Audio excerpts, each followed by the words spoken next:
ಸ್ನೇಹಿತರೆ, ನಮ್ಮ ಹಿಂದೂಗಳಲ್ಲಿ ಧಾರ್ಮಿಕ ಭಾವನೆ ಹೊಂದಿದ ಪ್ರತಿ ಕುಟುಂಬವು ತುಳಸಿಯ ಬಗ್ಗೆ ಪೂಜ್ಯ ಭಾವನೆ ಹೊಂದಿರುತ್ತದೆ.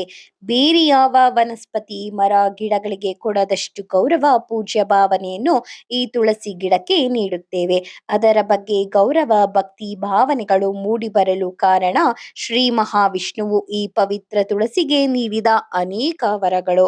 ತುಳಸಿಯು ಲಕ್ಷ್ಮಿ ಅಂಶವಾಗಿ ಧರ್ಮಧ್ವಜನ ಪುತ್ರಿಯಾಗಿ ಬದರಿಕಾಶ್ರಮದಲ್ಲಿ 1,00,000 ದಿವ್ಯ ವರ್ಷಗಳ ಕಾಲ ನಾರಾಯಣನನ್ನು ಪತಿಯಾಗಿ ಪಡೆಯಲು ತಪಸ್ಸು ಮಾಡಿದಳು.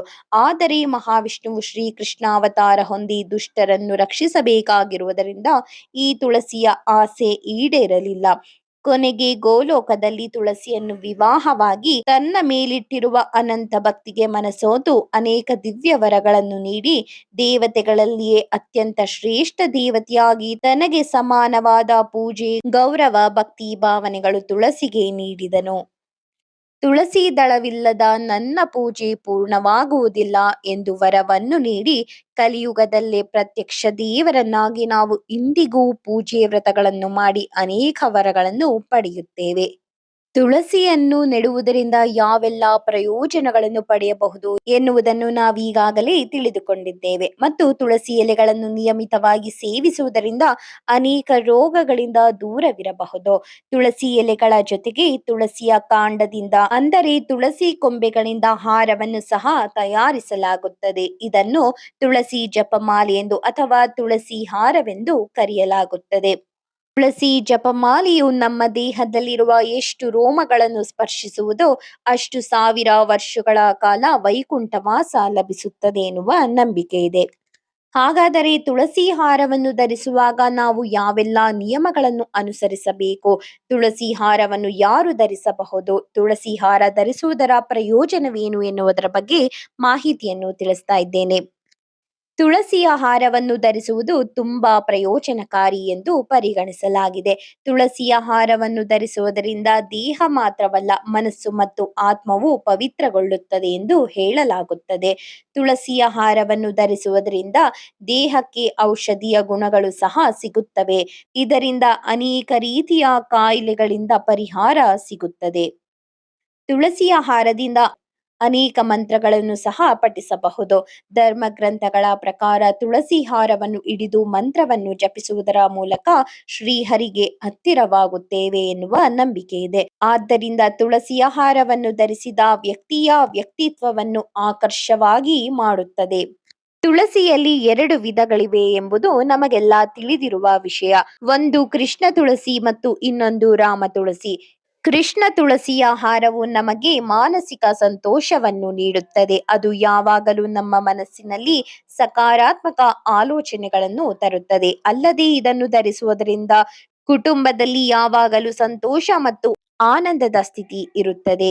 ಮತ್ತೊಂದೆಡೆ ನಾವು ರಾಮ ತುಳಸಿಯ ಬಗ್ಗೆ ಮಾತನಾಡುವುದಾದರೆ, ಈ ತುಳಸಿಯಿಂದ ಮಾಡಿದ ಹಾರವು ದೇವರ ಮೇಲೆ ಮತ್ತು ನಮ್ಮಲ್ಲಿ ವಿಶ್ವಾಸವನ್ನು ಮೂಡಿಸುತ್ತದೆ. ದೇವರನ್ನು ನಂಬುವ ವ್ಯಕ್ತಿಯು ಯಾವಾಗಲೂ ಆತ್ಮವಿಶ್ವಾಸದಿಂದ ಕೂಡಿರುತ್ತಾನೆ. ಈ ಹಾರವು ನಮ್ಮ ಪ್ರತಿಯೊಂದು ಕರ್ತವ್ಯವನ್ನು ಪೂರೈಸಲು ಸಹಾಯ ಮಾಡುತ್ತದೆ. ತುಳಸಿ ಮಾಲೆಯನ್ನು ಧರಿಸುವುದರಿಂದ ಕೆಟ್ಟ ಕನಸುಗಳು, ಭಯ, ಅಪಘಾತಗಳು ಮತ್ತು ಶಸ್ತ್ರಾಸ್ತ್ರಗಳಿಂದ ರಕ್ಷಣೆ ನೀಡುತ್ತದೆ ಮತ್ತು ಸಾವಿನಂತಹ ಭಯಾನಕ ಭಯದಿಂದ ಓರ್ವ ವ್ಯಕ್ತಿಯನ್ನು ಈ ಹಾರವು ರಕ್ಷಿಸುತ್ತದೆ. ಇದು ವ್ಯಕ್ತಿಯನ್ನು ನಕಾರಾತ್ಮಕ ಶಕ್ತಿಯಿಂದ ರಕ್ಷಿಸುತ್ತದೆ. ಈ ತುಳಸಿ ಗಿಡದ ಕಾಂಡದಲ್ಲಿ ತುಳಸಿ ಮಣಿಹಾರಗಳನ್ನು ಮಾಡುತ್ತಾರೆ. ಇದನ್ನು ಧರಿಸುವುದರಿಂದ ಆರೋಗ್ಯ ವೃದ್ಧಿಸಿ ದುಷ್ಟ ಶಕ್ತಿಯಿಂದ ಕಾಪಾಡುತ್ತದೆ. ಮತ್ತು ಸ್ತ್ರೀಯರು ಈ ತುಳಸಿ ಹಾರವನ್ನು ಹಾಕಿಕೊಳ್ಳಬಾರದು. ಋತು ಆರಂಭದ ಮುನ್ನ ಮತ್ತು ಋತು ನಿಂತವರು ಮಾತ್ರ ಹಾಕಿಕೊಳ್ಳಬಹುದು. ಪುರುಷರು ಸಹ ಅಶುಭ ಕಾರ್ಯ ಮತ್ತು ರಾತ್ರಿ ಕಾಲದಲ್ಲಿ ಧರಿಸಬಾರದು. ಬ್ರಹ್ಮಚಾರಿಗಳು ಸದಾ ಕಾಲ ಉಪಯೋಗಿಸಬಹುದು. ವಿವಾಹಿತರು ಮಲಗುವ ಮುನ್ನ ತೆಗೆಯಬೇಕಾಗುತ್ತದೆ. ಯಾರೇ ಆಗಲಿ ರಾತ್ರಿ ತೆಗೆದಿಟ್ಟು ಬೆಳಿಗ್ಗೆ ಸ್ನಾನದ ನಂತರ ನೀರಿನಿಂದ ಶುಚಿ ಮಾಡಿ ಮತ್ತೆ ಧರಿಸಬಹುದು. ತುಳಸಿ ಹಾರವನ್ನು ಧರಿಸಿದ ವ್ಯಕ್ತಿಯು ಈರುಳ್ಳಿ ಮತ್ತು ಬೆಳ್ಳುಳ್ಳಿಯನ್ನು ಸೇವಿಸಬಾರದು. ತುಳಸಿಯ ಹಾರವನ್ನು ಧರಿಸುವವರು ಮಾಂಸಾಹಾರಿ ಆಹಾರವನ್ನು ಯಾವುದೇ ರೂಪದಲ್ಲಿ ತಿನ್ನಬಾರದು ಮತ್ತು ಧರಿಸಿದ ತುಳಸಿ ಹಾರವನ್ನು ನೆಲದ ಮೇಲೆ ಎಲ್ಲೆಂದರಲ್ಲಿ ಇಡಬಾರದು. ಶುದ್ಧ ತಾಮ್ರದ ಪಾತ್ರೆ, ತಟ್ಟೆಯಲ್ಲಿ ಅಥವಾ ಬೆಳ್ಳಿ ತಟ್ಟೆ ಅಥವಾ ಶುದ್ಧವಾದ ಎಲೆಯ ಮೇಲೆ ಮಾತ್ರ ಇಡಬಹುದು. ತುಳಸಿಯ ಸುಗಂಧವು ಮನಸ್ಸು ಮತ್ತು ದೇಹದ ಮೇಲೆ ಶಾಂತಗೊಳಿಸುವ ಪರಿಣಾಮವನ್ನು ಬೀರುತ್ತದೆ. ತುಳಸಿ ಮಾಲೆಯ ಮಣಿಗಳನ್ನು ಧ್ಯಾನದ ಸಮಯದಲ್ಲಿ ಧರಿಸಿದಾಗ ಅಥವಾ ಹಿಡಿದಿಟ್ಟುಕೊಳ್ಳುವುದು ಒತ್ತಡ, ಆತಂಕವನ್ನು ಕಡಿಮೆ ಮಾಡಲು ಮತ್ತು ಮಾನಸಿಕ ಸ್ಪಷ್ಟತೆಯನ್ನು ಉತ್ತೇಜಿಸಲು ಸಹಾಯ ಮಾಡುತ್ತದೆ.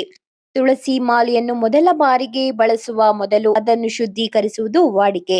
ತುಳಸಿ ಎಣ್ಣೆ ಅಥವಾ ಗಂಗಾಜಲದ ಕೆಲವು ಹನಿಗಳನ್ನು ಬೆರೆಸಿದ ನೀರಿನ ಬಟ್ಟಲಿನಲ್ಲಿ ತುಳಸಿ ಮಾಲೆಯನ್ನು ಇರಿಸುವ ಮೂಲಕ ನೀವು ಅದನ್ನು ಶುದ್ಧೀಕರಿಸಬಹುದು. ತುಳಸಿ ಮಾಲೆಯು ಅತ್ಯಂತ ಪವಿತ್ರವಾದ ಜಪಮಾಲೆ ಎಂದು ಪರಿಗಣಿಸಲಾಗಿದೆ. ಹಾಗಾಗಿ ತೊಳೆಯದ ಕೈಗಳಿಂದ ತುಳಸಿ ಮಣಿಗಳನ್ನು ಸ್ಪರ್ಶಿಸುವುದನ್ನು ತಪ್ಪಿಸಿ. ತುಳಸಿ ಜಪಮಾಲೆಯ ಮಣಿಗಳ ಸಂಖ್ಯೆ ಕನಿಷ್ಠ 24 ಅಥವಾ 108 ಆಗಿರಬೇಕು. ಪ್ರತಿ ಮಣಿಯ ನಂತರ 1 ಗಂಟು ಇರಬೇಕು. ತುಳಸಿ ಜಪಮಾಲೆಯು ಯಾವಾಗಲೂ ವೈಯಕ್ತಿಕವಾಗಿರಬೇಕು. ಇತರರ ಹಾರವನ್ನು ಬಳಸಬಾರದು. ನಿಜವಾದ ತುಳಸಿ ಮಾಲೆಯನ್ನು ಗುರುತಿಸಲು ಅದನ್ನು ಸುಮಾರು 30 ನಿಮಿಷಗಳ ಕಾಲ ನೀರಿನಲ್ಲಿ ಇರಿಸಿ. ಆ ಮಾಲೆ ತನ್ನ ಬಣ್ಣ ಬಿಡದಿದ್ದರೆ ಆ ಮಾಲೆ ನಿಜವಾದ ಜಪಮಾಲೆ. ಒಂದು ವೇಳೆ ಬಣ್ಣವನ್ನು ಬಿಡಲು ಪ್ರಾರಂಭಿಸಿದರೆ ನಂತರ ಹಾರವು ನಕಲಿಯ ಹಾರವು. ಕಂಠದಲ್ಲಿ ತುಳಸಿ ಹಾರವನ್ನು ಧರಿಸುವುದರಿಂದ ಪ್ರತಿ ಕ್ಷಣವೂ ತುಳಸಿ ದಳವನ್ನು ದೇವರಿಗೆ ಅರ್ಪಿಸಿದಂತಾಗುತ್ತದೆ. ಒಬ್ಬ ವ್ಯಕ್ತಿಯು ಮರಣಶೈಲಿಯಲ್ಲಿದ್ದಾಗ ಕೊನೆಯಲ್ಲಿ ತುಳಸಿ ದಳ ಮತ್ತು ಗಂಗಾಜಲವನ್ನು ಅವನ ಬಾಯಿಗೆ ಹಾಕಲಾಗುತ್ತದೆ. ಅದೇ ರೀತಿ ತುಳಸಿ ಮಾಲೆಯನ್ನು ಕಂಠದಲ್ಲಿ ಧರಿಸಿದರೆ ಅದು ಅತ್ಯಂತ ಪ್ರಯೋಜನಕಾರಿ. ವಿಷ್ಣು ಗರುಡ ಪುರಾಣದ ಪ್ರಕಾರ ತುಳಸಿ ಮಣಿಗಳನ್ನು ಧರಿಸಿದ ವ್ಯಕ್ತಿಯೊಂದಿಗೆ ವಾಸಿಸುತ್ತಾನೆ. ದೇವತಾ ಪೂಜೆ, ಪಿತೃಪೂಜೆ ಅಥವಾ ಇತರ ಪುಣ್ಯ ಕರ್ಮಗಳಿಂದ ಪಡೆಯುವ ಪ್ರಯೋಜನಗಳಿಗಿಂತ ಇದನ್ನು ಧರಿಸುವುದರಿಂದ ಪಡೆಯುವ ಅನುಕೂಲಗಳು ಹೆಚ್ಚು ಪರಿಣಾಮಕಾರಿಯಾಗಿದೆ. ಒಟ್ಟಾರೆ ತುಳಸಿ ಮಾಲೆ ಧರಿಸುವವರ ಜೀವನದಲ್ಲಿ ಶಾಂತಿ ಮತ್ತು ಆರೋಗ್ಯವು ತರುತ್ತದೆ. ದುಷ್ಟಶಕ್ತಿಗಳನ್ನು ದೂರವಿಡುವಾಗ ಆಧ್ಯಾತ್ಮಿಕ ಪರಿಶುದ್ಧತೆಯನ್ನು ಕಾಪಾಡಿಕೊಳ್ಳುವುದನ್ನು ಇದು ಖಚಿತಪಡಿಸುತ್ತದೆ. ನಂಬಿಕೆಯ ಪ್ರಕಾರ ವಿಷ್ಣುವು ವಿಷ್ಣು ಧರ್ಮೋತ್ತರದಲ್ಲಿ ತುಳಸಿ ಮಾಲೆಯನ್ನು ಧರಿಸಿದವನು ಕೊಳಕು ಅಥವಾ ಭಯಾನಕ ಸ್ವಭಾವದವನಾಗಿದ್ದರೂ ನಿಸ್ಸಂದೇಹವಾಗಿ ಭಗವಂತನನ್ನು ಪಡೆಯುತ್ತಾನೆ ಎಂದು ಹೇಳಿದ್ದಾರೆ. ತುಳಸಿ ಮಾಲೆಯನ್ನು ಧರಿಸುವುದರಿಂದ ಮನಸ್ಸು ಮತ್ತು ದೇಹವು ಸಮನ್ವಯಗೊಳ್ಳುತ್ತದೆ.